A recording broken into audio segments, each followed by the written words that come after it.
এটা শুধু fixed deposit লেনদেন টাকা পয়সার বিষয় নয়। ধরুন যে বিপুল পরিমাণ কাটমানি, আমাকে একটু আগে একজন ফোন করেছিলেন, ফোন করে একটা বিষয়ে বললেন, তাকে আমি পরিষ্কার বললাম যে আমি মনে করি যে যার কথা বলেছেন তিনি একজন ডাকাত, সুতরাং আমাকে প্লিজ দয়া করে ফোন করবেন না। মানে এ কথা যখন বলেছি আমার কাছে কিছু তথ্য আছে।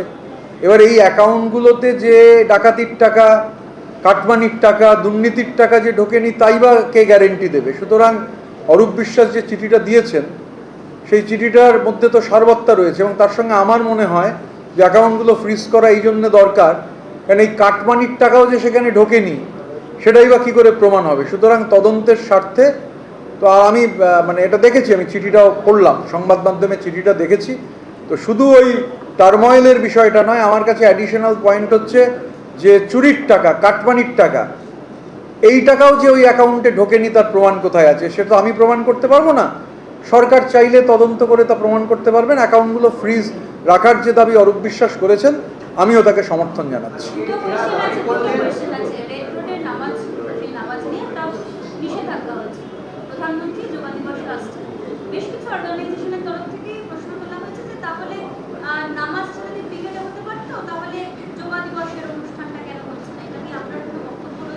আমায় এটা সম্যকভাবে জানতে হবে।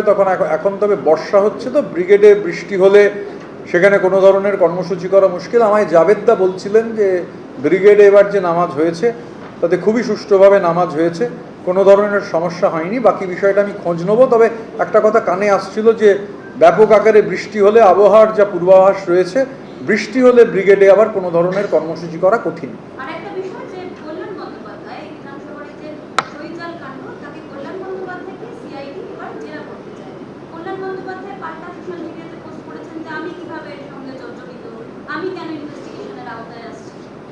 দেখুন, সইজাল কাণ্ড নিয়ে যে তদন্ত চলছে আমি তার অন্তর্ভুক্ত।